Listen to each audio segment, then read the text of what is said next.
मुळामध्ये छत्रपती शिवाजी महाराजांची तुलना कोणाचीच होऊ शकत नाही। आम्ही त्यांच्या पायाच्या धुळी एवढे पण नाही आहोत आणि म्हणून कोणी कोणाची भावना व्यक्त केली असेल तर ते आम्हा लोकांना कोणाला मान्य नाही।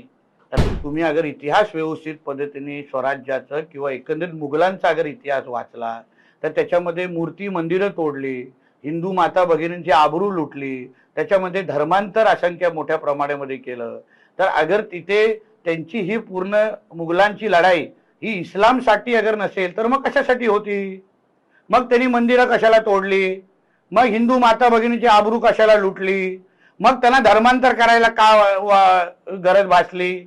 आणि म्हणून मी जे काही सत्य इतिहास सत्य परिस्थिती आहे ही सत्य माहिती आहे लोकांच्या समोर मांडलेली आहे।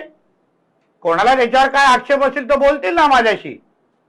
जेव्हा छत्रपती संभाजी महाराजांना जेव्हा औरंगजेब मारत होत म्हणजे जे काय त्यांचे हाल करत होता तेव्हा त्यांच्याकडून स्वराज्य मागितलं नाही, त्यांची दौलत मागितली नाही, त्यांना सांगितलं तुम्ही तुमचा धर्म बदला, हो की नाही?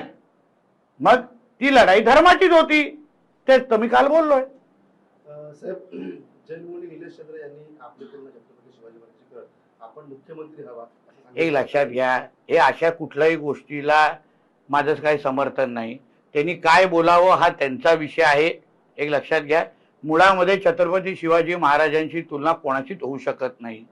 आम्ही त्यांच्या पायाच्या धुळी एवढे पण नाही आहोत आणि म्हणून कोणी कोणाची भावना व्यक्त केली असेल तर ते आम्हा लोकांना कोणाला मान्य नाही। राज्याला अतिशय कर्तबगार मुख्यमंत्री आणि ते पुढचे 25 वर्ष आदरणीय देवेंद्र फडणवीसच आमचे मुख्यमंत्री असणार। म्हणून कोणी कोणाला भावना व्यक्त केली असतील तर मी सभेच्या नंतर त्यांच्याकडे माझी नाराजगी व्यक्त केली आहे। उपमुख्यमंत्री सुनेत्रा पवार